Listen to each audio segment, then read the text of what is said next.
Este es La CAC Contigo Live, un podcast de la cuenta de alto costo desde el Hotel Hilton Corferias en Bogotá. Hola, bienvenidos a La CAC Contigo, un podcast de la cuenta de alto costo. Hoy hablando de innovación y tengo 3 invitados maravillosos. Voy a empezar por las damas, voy a empezar por casa y voy a pedirle el favor a la doctora Lisbeth Acuña que nos acompañe en esta edición de La CAC Contigo. Bienvenida. Doctora Lisbeth, muchas gracias. Y tengo 2 invitados también maravillosos, 2 Juanes, con quienes hemos estado trabajando en una jornada también increíble, llena de aprendizajes. Empiezo por Juan Builes, una persona que ha trabajado mucho en temas de innovación, que también lo ha llevado a la academia. Bienvenido. Y otro innovador que además ha motivado mucho el tema de las startups, Juan Pablo Ortega. Bienvenido también a esta edición de La CAC Contigo Live.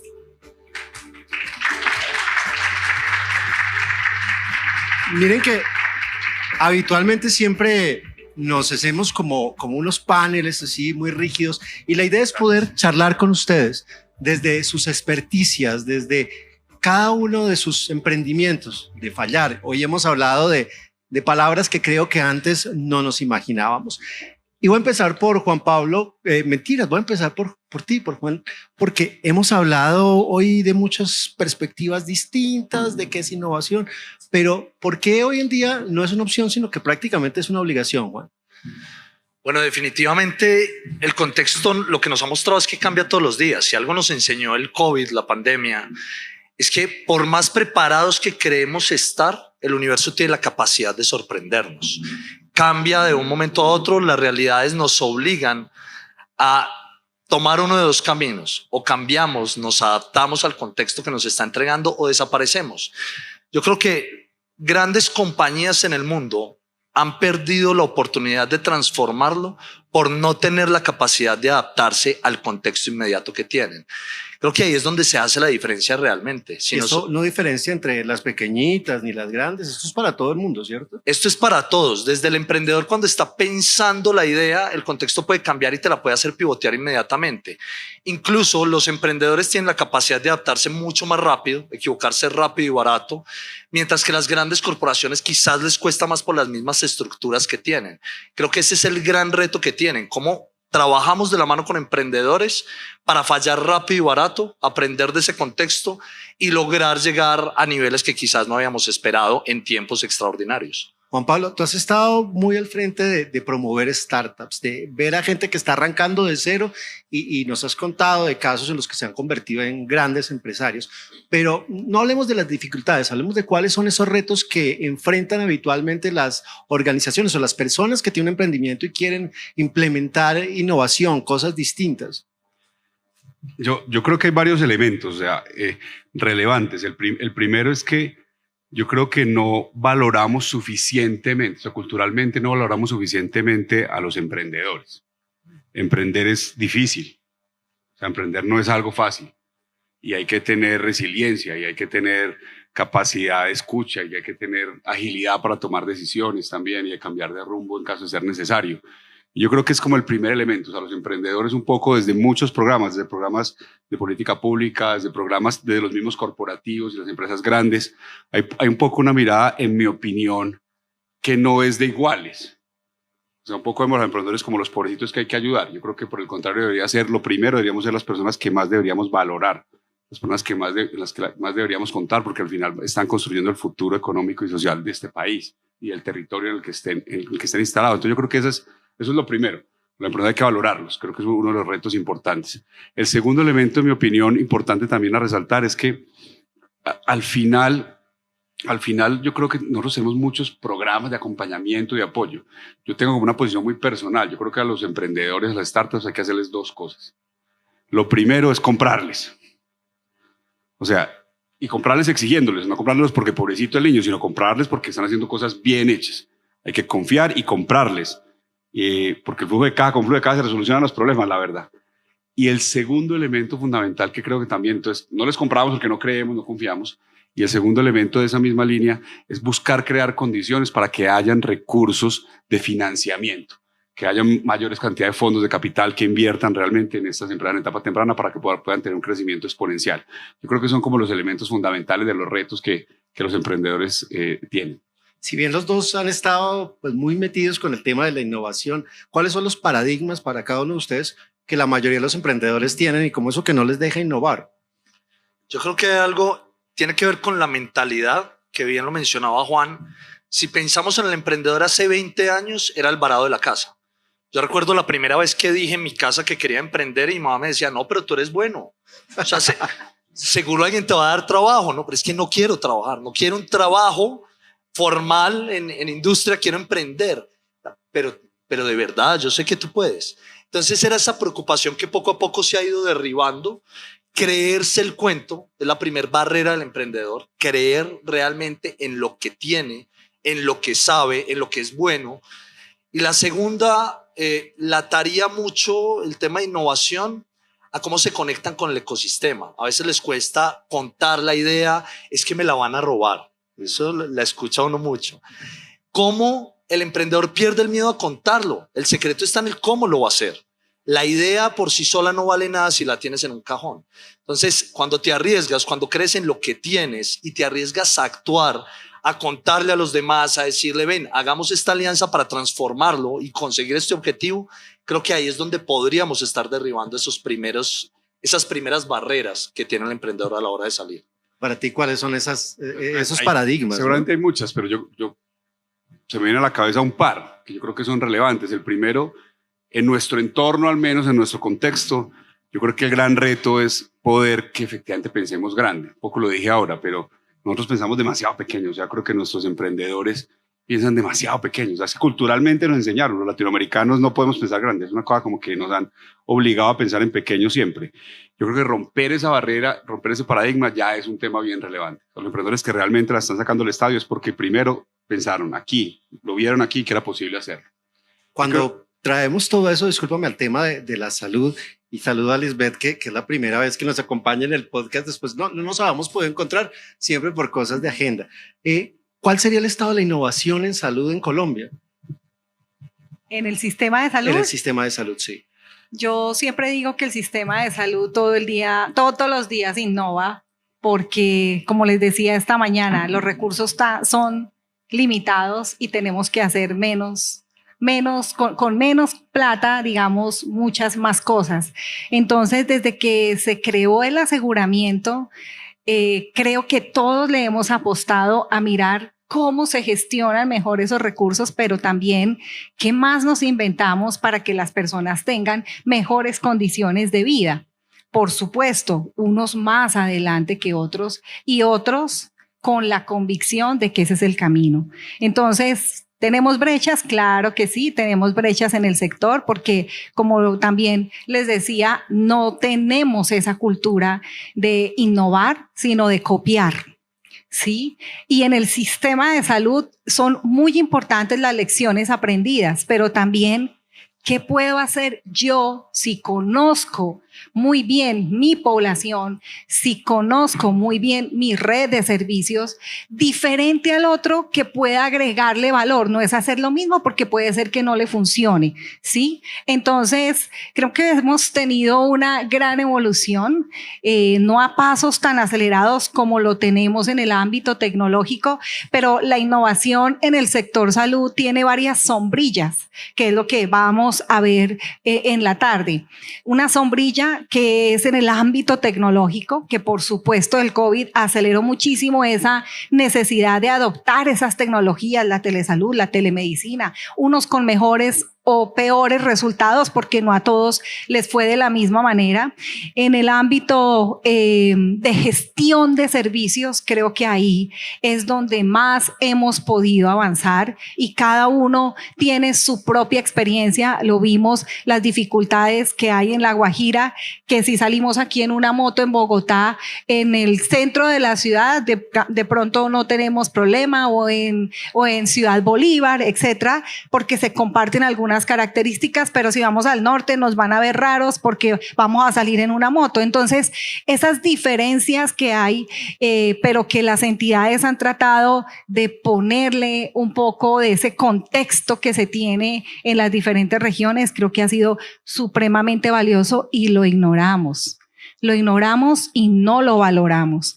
Entonces, cuando uno no valora lo que el otro hace y lo respeta, pues creo que ahí es donde empieza a haber un poco de brecha, porque no siempre los que estamos aquí en la capital tenemos la razón de que son los mejores modelos de gestión o que son los mejores resultados que podemos tener. Y eso lo vemos cuando nosotros, por ejemplo, a partir de la data, identificamos que no siempre en Bogotá se tienen los mejores resultados. En zonas diferentes del país hay muy buenos prestadores, y a pesar de que tengamos fama de tener unas buenas infraestructuras en Bogotá o en Cali, en Barranquilla, Medellín, Bucaramanga, etcétera, no siempre tenemos la razón de tener la mejor prestación de servicio. Entonces, creo que el reto más importante de la evolución de la innovación en salud es arriesgarnos, poder aprender del otro, pero siempre tratar de incorporar esas cosas nuevas, no copiando al otro porque probablemente no nos vaya a funcionar, pero sí teniendo en cuenta esas lecciones aprendidas y lo que decían ellos en toda la mañana, pues no es ir tan rápido, pero sí atreverse, arriesgarse, y pues si ya otro probablemente lo probó y no funcionó, ¿por qué no nos unimos para que todo salga mejor? Pero mira que yo sí me quiero ir a casa, y es que esto no depende solo de tener una cantidad de recursos económicos, sino también de ganas, ¿sí? De ponerle empeño, de querer hacer cosas innovadoras. Por eso estamos aquí, de hecho, hoy pensando en hacer algo diferente. Yo sí quisiera que nos cuentes un poco rápido cómo ha sido la experiencia de innovar en la cuenta de alto costo. Bueno, ha sido un reto. Para nadie es un secreto que la cuenta no tiene recursos para innovación, sino nos ha tocado, de hecho, pues la misión de la cuenta ha sido promover la gestión de riesgo, pero nos ha tocado innovar de una u otra manera para que los recursos nos puedan alcanzar y poder hacer estos avances tecnológicos. Pero creo que el paso más importante que hemos dado es la confianza, la credibilidad, y eso es lo que nos ha motivado no solamente desde el interior del equipo, que desde cada una de las coordinaciones que tenemos siempre hay algo nuevo por hacer, y no nuevo solamente, cosas por reformar. Tenemos en gestión de talento humano, en gestión de calidad, que hemos avanzado muchísimo, en los nuevos modelos y las experiencias que se puedan compartir con las entidades, buscando más evidencia de cómo poder hacer mejores contrataciones estratégicas a través de la coordinación de riesgo, la coordinación de gestión de conocimiento, en cómo, qué cosas podemos poder compartir nuevas en las diferentes publicaciones, con la academia, con la industria. O sea, yo creo que la interacción con todos los actores nos ha hecho pensar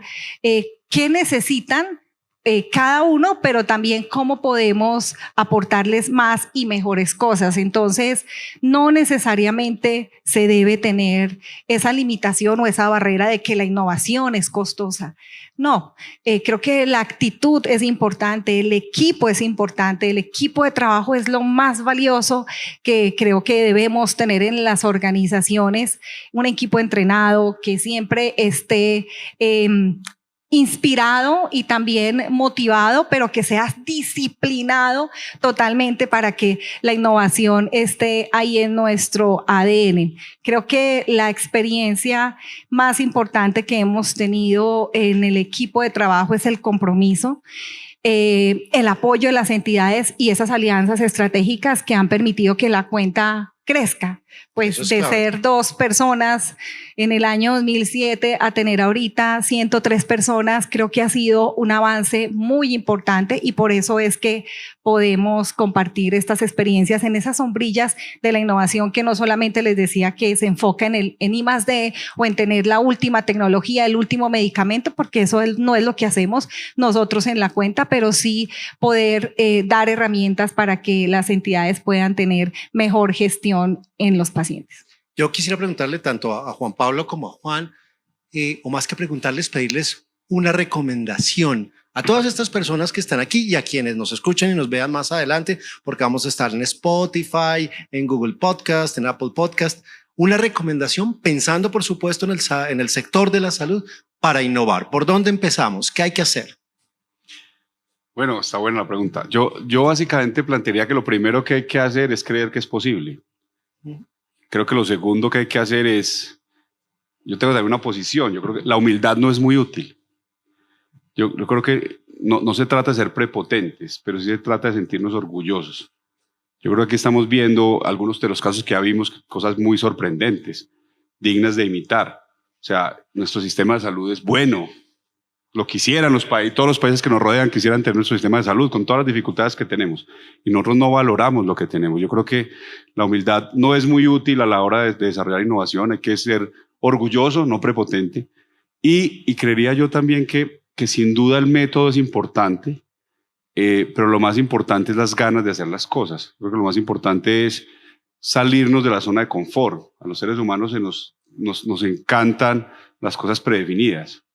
O sea, tenemos que sentarnos a pensar realmente y a dedicarle tiempo a crear lo nuevo. Las cosas nuevas no salen solas.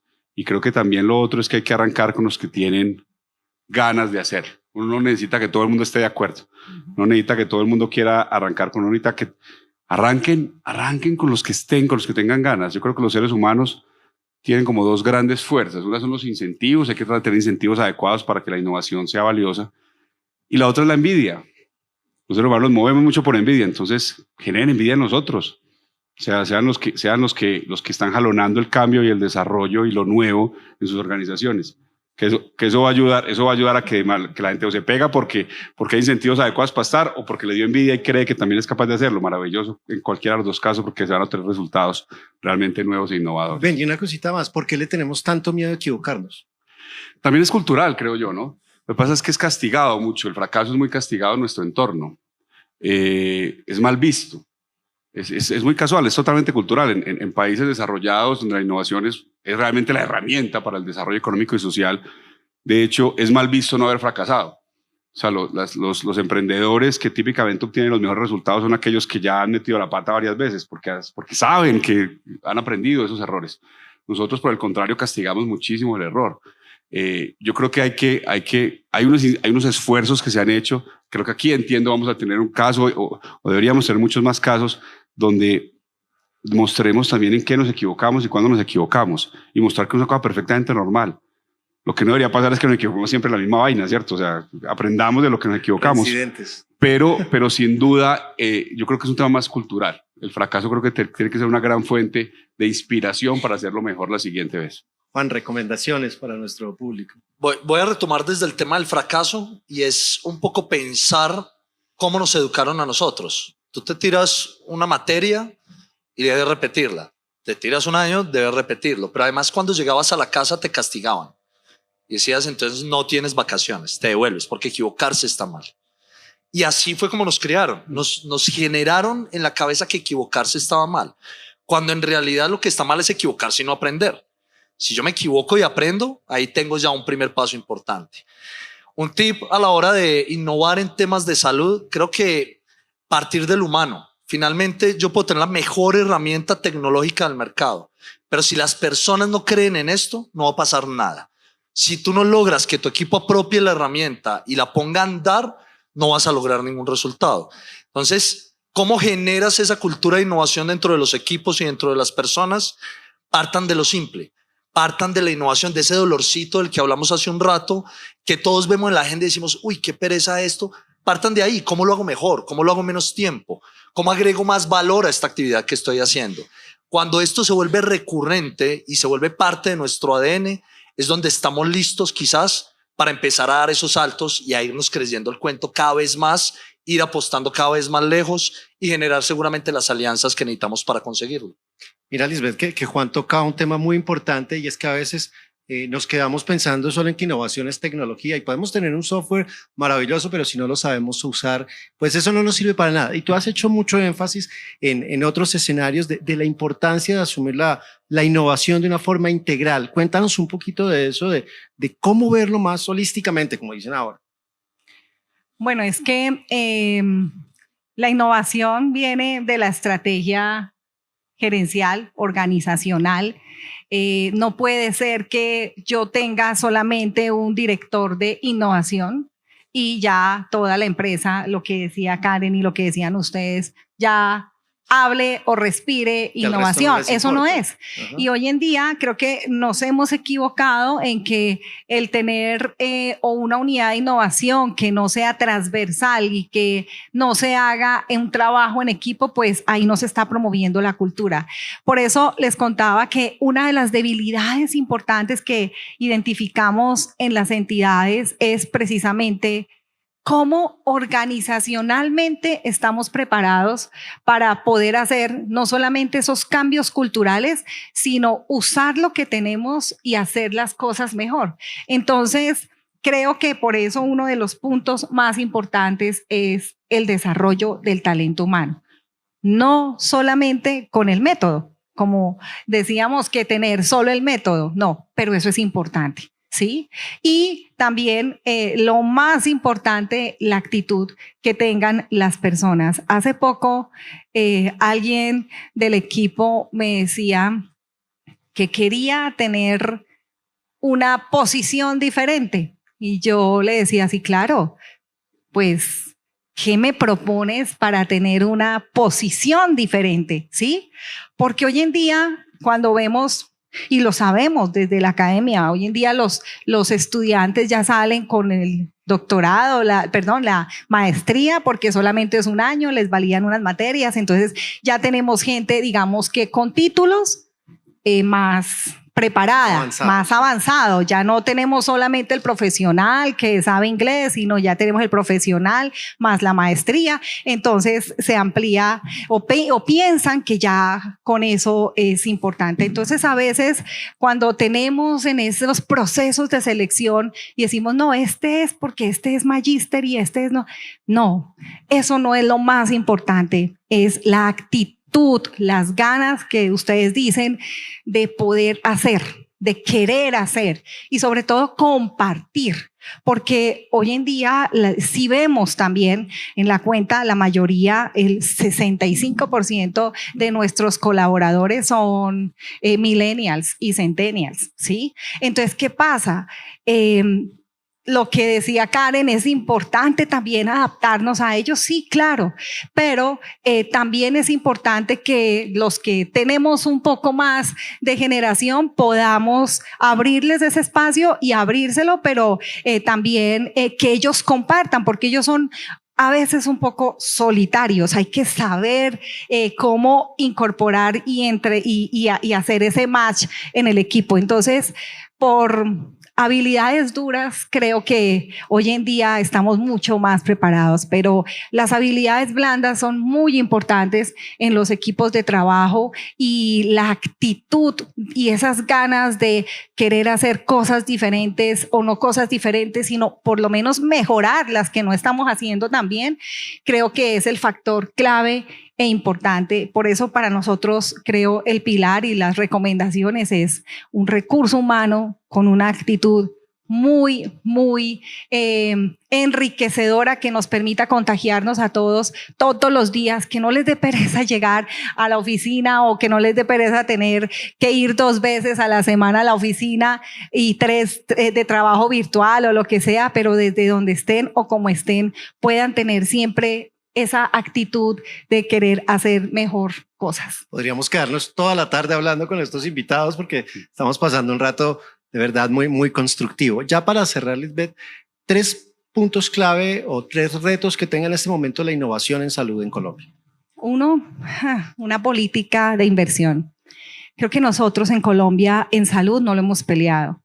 La política de inversión para la innovación en salud debe ser de Estado y no la tenemos. O sea, nosotros pensábamos que la política de innovación va enfocada, o lo que tenemos, los recursos van por Ministerio de Ciencia, Ministerio de las TIC, digamos, pero que es muy poco el componente que tiene incorporado en salud. Luego, no tenemos inversión para la innovación en salud, no está contemplada tampoco dentro de lo que tenemos en nuestra unidad de pago por capitación, y creo que eso es uno de los retos que de verdad tenemos que pelear si podemos o queremos tener una innovación en salud con inversión.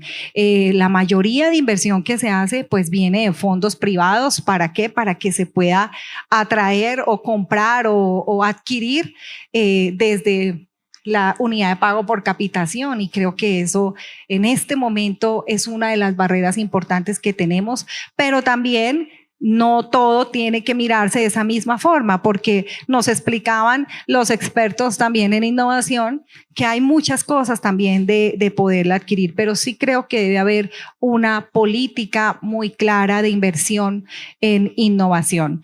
Y las competencias del equipo, esos dos aspectos son fundamentales. Lo que también vemos, la adquisición de tecnología es supremamente importante, valiosa. Hoy en día hay muchas entidades, muchas empresas que hacen equipos, dispositivos, herramientas, etcétera, pero no está al alcance de todos, pero también, o los que lo adquieren, ni siquiera las usan.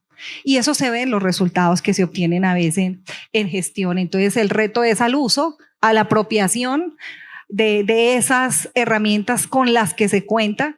El otro punto, el talento humano, y es uno de los puntos que vamos a empezar a abordar en innovación, y esto precisamente es uno de los escenarios en donde queríamos mostrar que estamos comprometidos en ese entrenamiento para el recurso humano, no solamente en el método, sino también en el liderazgo, porque la innovación sin liderazgo no se empieza a poner, no se promueve, y la cultura es supremamente importante.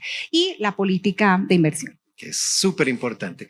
Pues Juan y por supuesto Lisbeth, muchísimas gracias por acompañarnos en esta edición de la CAC Contigo Podcast. Soy Alejandro Niño Bogoya y les agradezco por estar con todos nosotros. Una feliz tarde. Gracias por estar con nosotros en la CAC Contigo Live, un podcast de la cuenta de alto costo.